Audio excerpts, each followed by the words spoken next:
সংস্কার এবং বিচারকে নির্বাচনের মুখোমুখি দাঁড়ানোটা কোনো বিবেচনার কাজ হবে না। নাকি তারা সংস্কার এবং নির্বাচনের ব্যাপারেও সরকার কি জাতিসংঘের সহযোগিতা চান? সুধীমণ্ডলী, গণমাধ্যমের ভাইরা, আপনাদের সবাইকে শুভেচ্ছা জানাই এবং ধন্যবাদ জানাই। ইতিমধ্যে আপনারা সবাই আলোচনা শুনেছেন। আমাদের মধ্যে নানা ব্যাপারে মতের পথের পার্থক্য থাকার পরেও আমরা 5ই আগস্টের মধ্য দিয়ে আমাদের মধ্যে যে জাতীয় ঐক্য গড়ে উঠেছে, সেই ঐক্যটাকে আমরা যাতে ধরে রাখতে পারি, সেই আকুতিটা প্রত্যেকের বক্তব্যের মধ্য দিয়ে বেরিয়ে এসছে, এটাকে আমরা ধারণ করতে চাই। সংকটটা হচ্ছে সরকার সংস্কারের নামে নানা এজেন্ডা হাজির করতে যে এমন এক বাক্স তারা খুলে বসেছেন, যে বাক্স বন্ধ করবার কৌশল, যে বাক্সের চাবি হয়তো তাদের কাছে নাই। উদ্বেগের জায়গাটা হচ্ছে এইখানে। এজেন্ডাটাকে তারা এত বড় করে ফেলেছেন, কিভাবে তারা ছোট করে আনবেন, জনপ্রত্যাশা পূরণ করে কিভাবে বাংলাদেশ নির্বাচনের মধ্য দিয়ে একটা গণতান্ত্রিক অভিযাত্রার পথে হাঁটবে, এই ব্যাপারে এখনো পর্যন্ত মানুষের মধ্যে দ্বিধা, দ্বন্দ্ব, সন্দেহ, অস্পষ্টতা এখনো পর্যন্ত আমরা লক্ষ্য করেছি।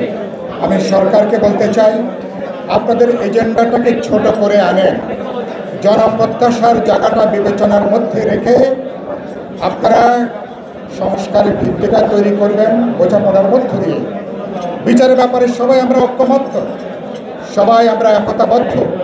সকল রাজনৈতিক দল অপরাধের বিচার হয়েছে, তার বিচারটা চান। সুতরাং সংস্কার এবং বিচারকে নির্বাচনের মুখোমুখি দাঁড়ানোটা কোনো বিবেচনার কাজ হবে না।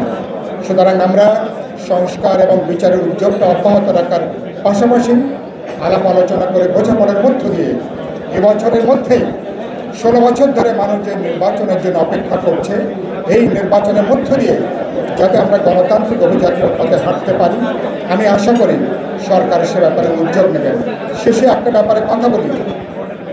আজকে দেখলাম পুলিশ একটা সার্কুলার জারি করেছেন, জাতিসংঘের মহাসচিবের আসা উপলক্ষে তারা ঢাকার অনেকগুলো অঞ্চলে সভা সমাবেশ তারা বন্ধ করে দিয়েছেন। কি এমন ঘটনা হলো যে আপনি সচিবালয়, শাহবাগ থেকে শুরু করে পল্টন থেকে শুরু করে কাকরাইলের মোড়, সব জায়গাতে সভা সমাবেশ আপনাকে বন্ধ করে দিতে হয়েছে? সরকারকে বলতে চাই, এটা যদি কোনো গণবিক্ষোভ থাকে, মানুষের মনে কষ্ট থাকে, এই পথে সংকটের সমাধান করা যাবে না। আরেকটা কথা, জাতিসংঘের মহাসচিবের সাথে জাতীয় ঐক্যমত কমিশনের বৈঠকে তারা ব্যবস্থা করেছেন। জাতিসংঘের মহাসচিবের সাথে জাতীয় ঐক্যমত কমিশনের বৈঠকের কি বিষয়, এটা আমাদের বিবেচনার মধ্যে এটা আসছে না। সংস্কার এটা আমাদের অভ্যন্তরীণ ব্যাপার। জাতিসংঘের মহাসচিব এ ব্যাপারে কি ভূমিকা পালন করবেন, নাকি তারা সংস্কার এবং নির্বাচনের ব্যাপারেও সরকার কি জাতিসংঘের সহযোগিতা চান? তারা কি জাতিসংঘকে তারা কি যুক্ত করতে চান? যদি সেটা হয়ে থাকে, সরকার উচিত হবে স্পষ্ট করে কথা বলা। আমি বক্তব্য শেষ করব। আমরা সরকারকে দেখতে চাই আপনারা সিধা রাস্তায় হাঁটবেন, জনপ্রত্যাশা অনুসারে ব্যবস্থা করবেন। আমরা সরকারকে কার্যকর দেখতে চাই, সরকারকে আমরা ইফেক্টিভ ভূমিকায় দেখতে চাই। সবাইকে শুভেচ্ছা এবং অভিনন্দন।